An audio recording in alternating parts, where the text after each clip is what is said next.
Hi everyone, I'm Charlie and welcome to BrickVault. Today I have the privilege of introducing the now legendary Razor Crest minifigure scale custom designed LEGO model. This ship is inspired by the Mandalorian show and it's designed by veteran BrickVault builder Jarek. And I honestly don't know where to start talking about this model as it's just stunning in both its ambitious size and build quality. Really, I can't wait to show you all of the amazing features that comes with this model, but before we get into that, if you do want to build this amazing model for yourself, you can get the instructions at brickvault.toys. When you buy instructions from us, you'll get a step-by-step PDF building guide and a parts list to order the pieces you need online. Buying from us helps support what we do here at BrickVault, and it supports the other amazingly talented builders that we work with, such as Jarek.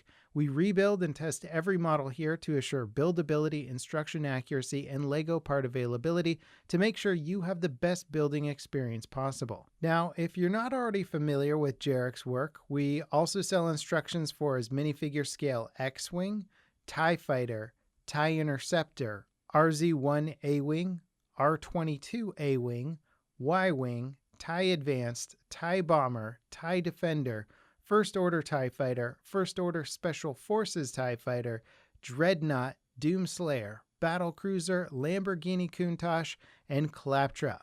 And as we commonly say in the world of LEGO building, that guy builds! Alright, getting back into the details of this model, why don't we talk about its accuracy? Painstaking efforts were taken to make this model as accurate as possible when comparing it to the one seen in the show. The minifigure scale and dimensions are perfect, measuring it at 22.9 inches or 58 centimeters long, 17.7 inches or 45 centimeters wide, and 8.6 inches or 21.7 centimeters tall, not including the added height from the optional stand. You may also notice that there's a lot of tricky angles to deal with the Razor Crest design, and Jarek has masterfully cinched them together while simultaneously using the snot technique to minimize studs. And SNOT, capital S-N-O-T, stands for studs not on top, in case you were wondering. And honestly, I think Jarek might be allergic to studs because, well, there's so little to be found on this model. You could easily mistake this for a normal model kit at first glance before realizing it's actually made out of LEGO.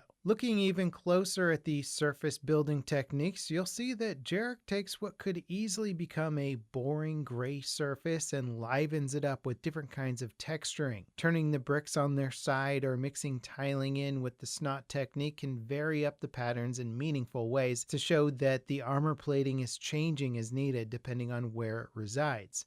Curves, grills, ingots, and panels all work their way into seemingly flat surfaces to make every inch of this model fun to look at. Now, you might be wondering, with all these weird tricky angles, well, how durable can this model actually be? And I gotta say, it's extremely durable.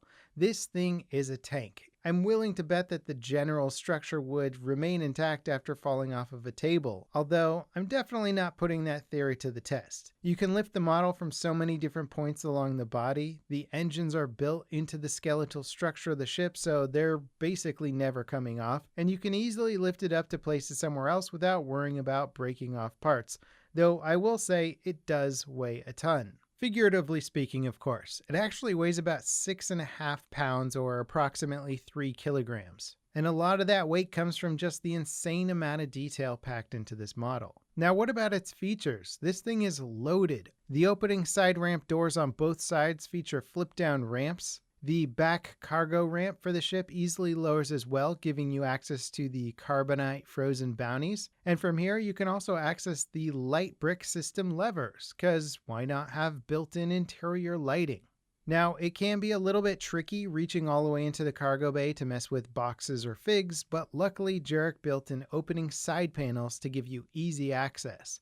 Plus, one of the side panels actually doubles as the weapons rack, so you can customize Mando's loadout pretty easily. And even though it's technically a little tricky to see all the way inside, there's a small sleeping quarter tucked away in the interior. Now, for the front of the ship, it features a removable canopy giving you access to the pilot seat, which also folds forward to give you access to the passenger seats. And in case you are wondering, the Razor Crest can seat 3 minifigs plus a Baby Yoda. And frankly, I think Mando really needs to get a Baby Yoda on board bumper sticker. It might help keep those pesky ties off his back. Now, there's also a neat little semi-feature with the engine thruster nozzle. The opening on these can technically be adjusted if you're careful. Pushing them in all the way will give you a tighter cone, which represents going faster. I'm actually impressed with this little detail. It's really nice if you wanted to pose it in a landed position, showing it, well, not at full speed. And speaking of landed, well, it also features retractable landing gear.